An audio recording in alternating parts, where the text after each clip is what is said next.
वज़ीर-ए-आज़म Imran Khan World Economic Forum इजलास से खिताब कर रहे हैं।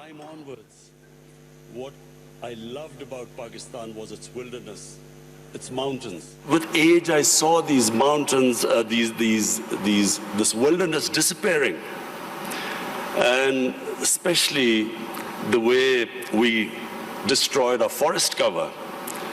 I always resolved the second thing, that if I ever got the opportunity, I would make sure that we preserve this God-given beauty of our country. And we start a reforestation campaign. So in 2013, my party won an election in one of the provinces, which was the former northwestern western province called Pakhtunkhwa. And that's when we started one of the most ambitious campaigns to plant 1 billion trees in 4 years. And against all odds, we did it. No one expected it to happen, but we involved the local communities. We first made them understand how important trees were for the future. We made the people understand that Pakistan was very vulnerable to climate change. And we appealed to the people. We involved women in the mountainous areas to grow nurseries. And it became one of the most successful campaigns in our country's history of forestation. So we planted 1 billion trees. So when I became the Prime Minister, I resolved that we would plant 10 billion trees in Pakistan in the next 4 years. And this is now our objective. The experience we learned from the KP province, we are now using that experience to grow these nurseries, involve local communities, especially involve women, because they were very good in planting, developing and planting nurseries. So,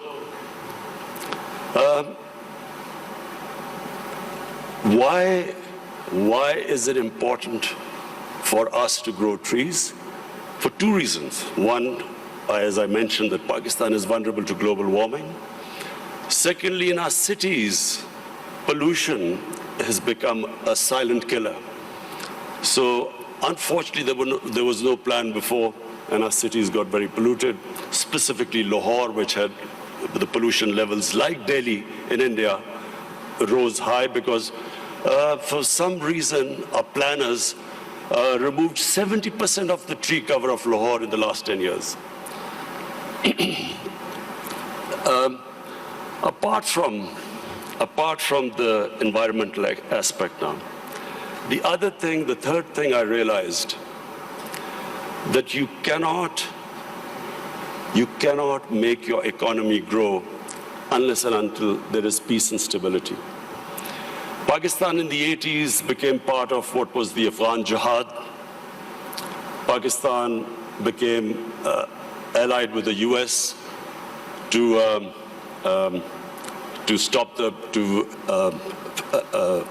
fight for the freedom in Afghanistan from the Soviets. We had militant groups in Pakistan trained to do guerrilla activities in Afghanistan. Once that ended, once the Soviets left, we were left with the militant groups, and Pakistan suffered the consequences. First time ever we had militant groups in Pakistan. We had sectarian groups. We had this called the Kalashnikov culture. We had drugs coming into the country. And that was a watershed in Pakistan. Things started going wrong and as I repeat, for economy, you need stability. You need peace and order. So if you have armed militias in your country, that became one of the impediments on economic growth. Come 9/11, we again joined the US in its war on terror. This time, the same militant groups that were created, Pakistan was required to disarm them. So again, we went through this process. 70,000 stability. You need peace and order. So if you have armed militias in your country, that became one of the impediments on economic growth. Come 9/11, we again joined the US in its war on terror. This time, the same militant that from now onwards, Pakistan will only partner another country in peace we would not become part of any other conflict.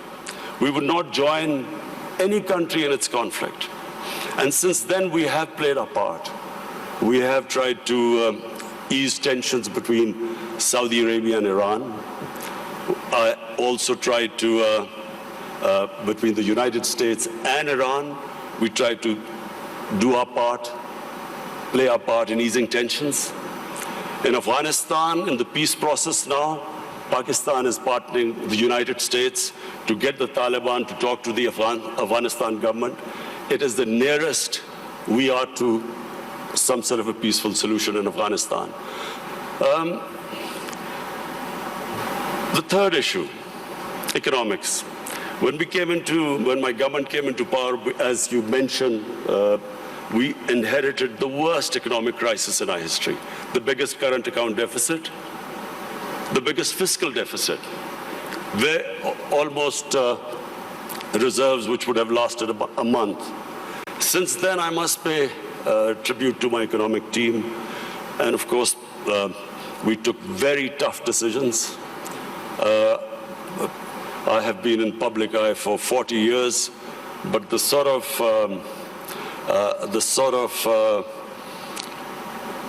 public attitude I have to face in the last 1 year, I've never faced in my life because of all these tough economic decisions we've taken. People are hurting. Naturally, when you do stabilization, you squeeze the economy, people hurt. But we have gone through this very tough period. And mercifully, our economy stabilized. The rupee that was falling, it's now, in fact, in the last few months, it's gained a bit. Our stock market has gone up. Investment in Pakistan year to year has gone up by 200%. So things are we are in the right direction, although I have to say we still have a lot of hard work to do. This year now, we are looking towards economic growth. The idea is now so that we provide employment, bring in investment in Pakistan, create the conditions. And I'm happy to say that in 1 year, according to the World Bank, that index of ease of doing business, Pakistan went up 28 points in the ease of doing business. We were in the top 10 countries which made the biggest improvement. What are the advantages of Pakistan? Number one is our population. We are 210 million people. 60% of Pakistanis are below the age of 30. This is the real strength of Pakistan. Unfortunately, we have neglected this young population because we did not concentrate on skill development, equipping them to employ themselves, become entrepreneurs, provide young people to the industry. But now we have started a program of skill development. We have partnered World Economic Forum in this program of Skill Gap, and we have laid a huge amount of money for startups, young people, encouraging them to start their own businesses. This is the first time we've done apprenticeship. We are encouraging industries now to employ young people. So this is really a big source. This apprenticeship, we are encouraging industries now to employ young people. So this is really a big source. This is a big resource which will, we hope, one day lift Pakistan.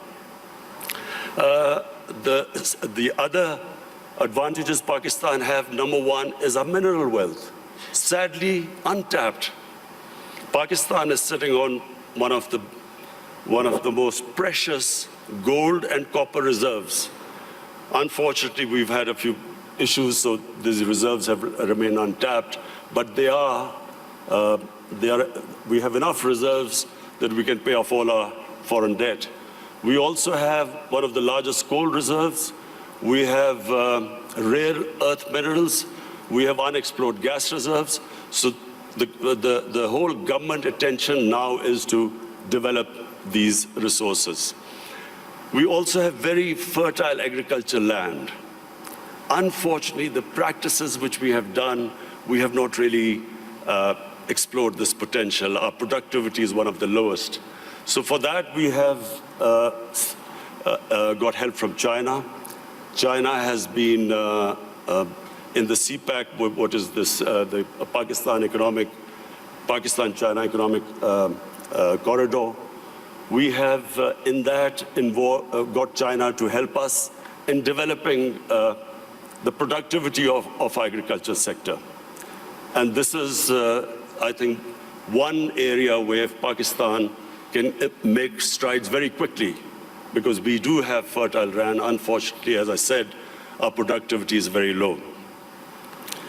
And finally, my vision of Pakistan stems from its strategic location. Pakistan is strategically placed, probably one of the most fortunate positions in the world. On the one side is China, one of the fastest growing markets, and of course, closely allied to Pakistan. Then we have energy reserves in Central Asia. And the moment there's peace in Afghanistan, we then have access to all the markets in Central Asia. Then we have Iran, and hopefully, if things settle down, Iran also, the more we trade with Iran, both countries will benefit. The biggest neighbor, second biggest neighbor is India. Unfortunately and sadly, the situation between India and Pakistan is not what it should have been.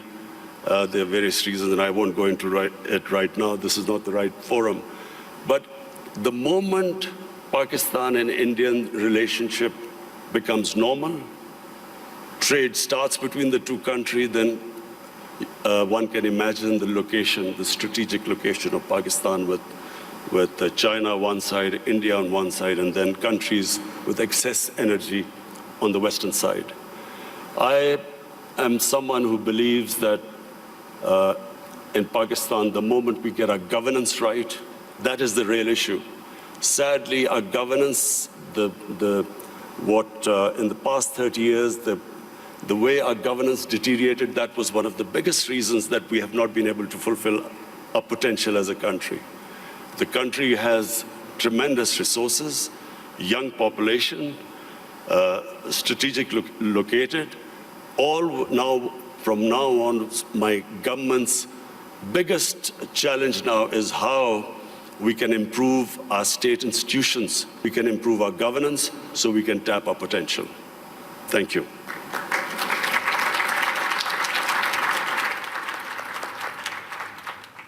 वज़ीर आज़म Imran Khan World Economic Forum से खिताब कर रहे थे और उनका कहना था कि पाकिस्तान आइंदा किसी की जंग का हिस्सा नहीं बनेगा, मुआशी हालात बेहतर करने के लिए काम कर रहे हैं। वक्त गुजरने के साथ रुपए की कदर में इस्तेहकाम आ रहा है। Without any manuscripts, so eloquent, laying out your visions. Last year, foreign direct investments to Pakistan increased with 70%. I guess this is also related to the fact that you alluded to in your speech that the security situation is much better. I think also the energy supply is much more predictable. So what is your interpretation of this increase in FDIs? Do you want more FDIs? And are you pretty sure that you're going to be able to keep the security situation at this level and also further develop and improve when it comes to predictability on the energy side? Well, you know, in 2019 was the safest year in Pakistan since 9/11. And when Pakistan participated in the US war on terror, the security situation deteriorated, and for a time, you know, there were bomb blasts going on, and there was no question of foreign investment coming in. There were foreign advisories from various countries. So we had a real dip in foreign, as understandable if you have a security situation that bad. So 2019 was the most, the safest year after 9/11. And that was reflected in our tourism. And between 2018 and 19, our tourism doubled in 1 year. And really, this is the great potential of Pakistan in tourism, which is untapped completely, because Pakistan has historical tourism. It has that 5,000-year-old Indus Valley civilization, the Mohenjo-daro civilization, which is one of the oldest. Then it has religious tourism. It has some of the most sacred sites for Hinduism, Sikhism, Sufism, and then Buddhism. There's some, the center of Buddhist civilization was the Gandhara, which is north of Pakistan. So we have religious tourism. And then the mountain tourism in Pakistan, almost half the peaks over 24,000 feet are in Pakistan. So it is untouched as yet, and our concentration for providing jobs to people and improving the growth rate is now on tourism. In fact, without us doing anything, tourism has doubled, and people are finding it difficult to have hotels or places to stay. So we are now inviting tourism investment in tourist resorts. So maybe I'm at least one of the few Norwegians that have visited up in the Swat Valley. It's beautiful, and you also have beautiful other places. I think Swat Valley used to be the honeymoon place even in Pakistan. Is it now also, you see tourism also in these areas where the Pakistani Taliban used to run, and you're not concerned that Pakistani Taliban can come back, and you're pretty sure that this is on safe footing? You see, in Pakistan now, virtually there's no terrorism in Pakistan, and I have to pay tribute to our security forces. They did such a brilliant job, and it was for a while, we went through a really difficult period, but thanks to them, there is hardly any terrorism. I mean, you have the odd problem, but that you have anywhere in the world. Problem now is we need peace in Afghanistan and stability. Whatever terrorism now comes into Pakistan every now and then is from Afghanistan. And that's why this peace process in Afghanistan is very important. The quicker Afghanistan settles this peace and stability, it's not just only good for Pakistan from the terrorism point of view, but also the connectivity to Central Asia, and which will benefit both Afghanistan and Pakistan. Are you, Mr. Prime Minister, optimistic that there can be a deal between Taliban and the government in Kabul? Americans are very much involved in this. You're also contributing.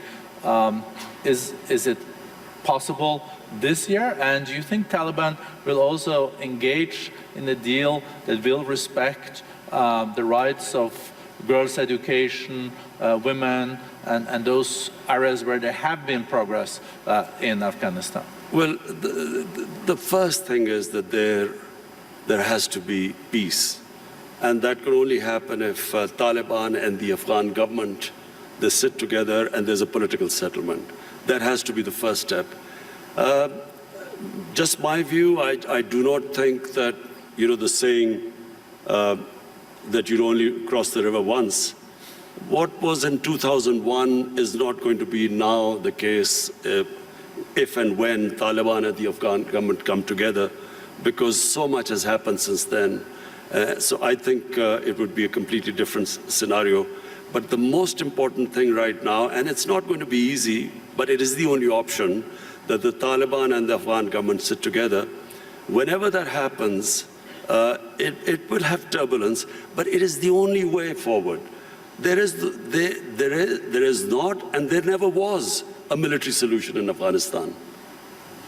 Mr. Prime Minister, as you also alluded to and mentioned, you have also initiated initiatives to have Saudis and Iranians de-escalating and trying to establish dialogues. You are able, as a nation, to have pretty good relations, both Iran, Saudi Arabia, UAE, and other Gulf states. If you look at the escalation that we have seen lately, some people even talk about this Middle East being at an inflection point, and there is no way back, and there are those that are more optimistic that there will be a de-escalation.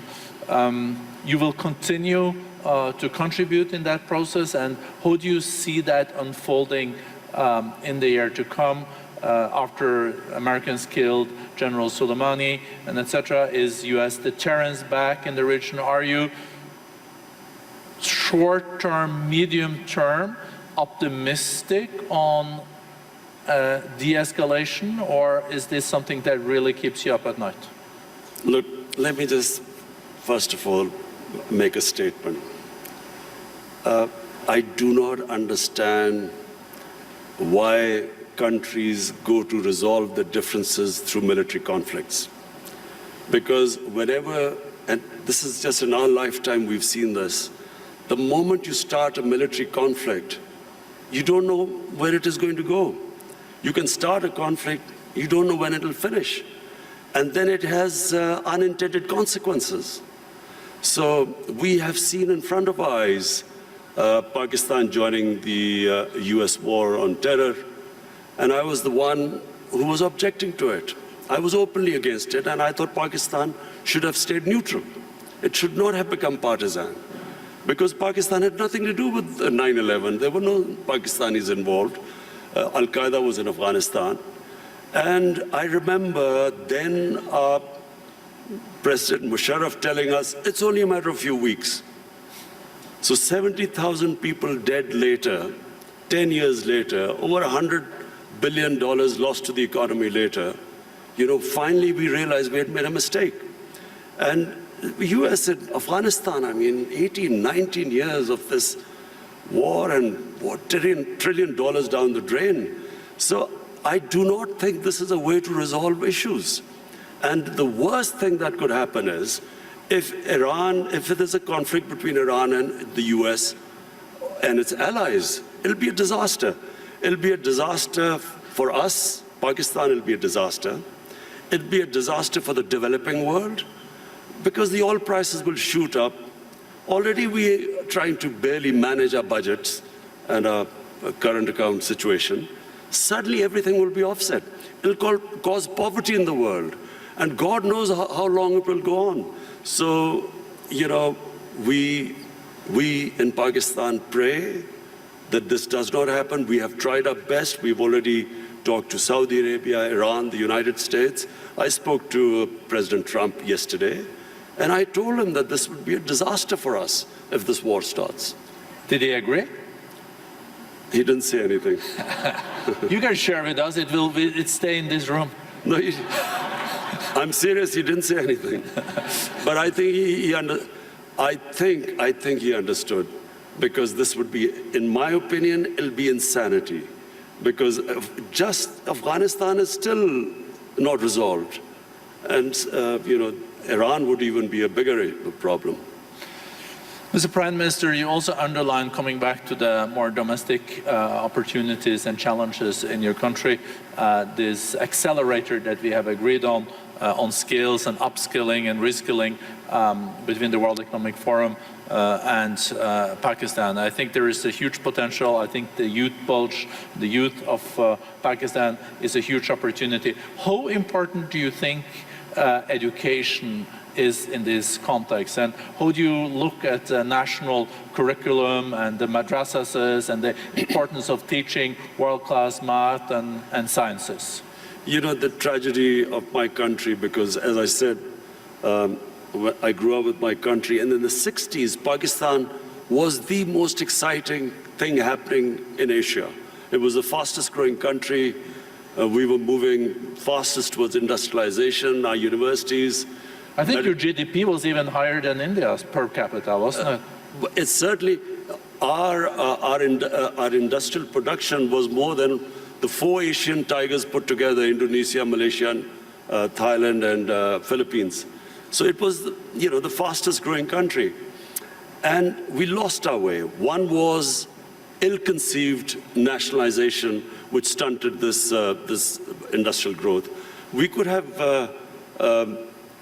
done what China did. They created wealth, and then they used the wealth to lift the bottom tier of the population. But just because the rich got richer, it didn't mean that we should have stopped this industrialization by nationalization. We should have just had a more equitable growth. But that was one where we went wrong. And secondly, we just did not pay enough attention to our education system. So we developed this 3-tier education system, English medium for an elite.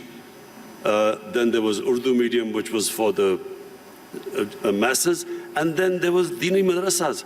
3 parallel systems going. So what my government is now trying to do is to synthesize the system, get the core issue, the core syllabus should be the same for everyone, and give everyone equal opportunities. The education system actually created the differences, economic differences between people, because people could not go on to the higher class because were not equipped by the education system. So this is what we are trying to do, change the flaws of education system by synthesizing it. Thank you very much, Prime Minister. I see the time is out. I would have liked to continue this conversation. I think we're all very impressed with the reform agenda. We're seeing economic growth is being back. We see that foreign direct investments are there. So thank you for sharing this with the community. Well, economic growth is still coming, hopefully this year. The economy is stabilized. The growth is the second thing. As I said, I have never been insulted so much. Not insulted is not the word, but lacerated by the media, the way the media has attacked me because of the stabilization program.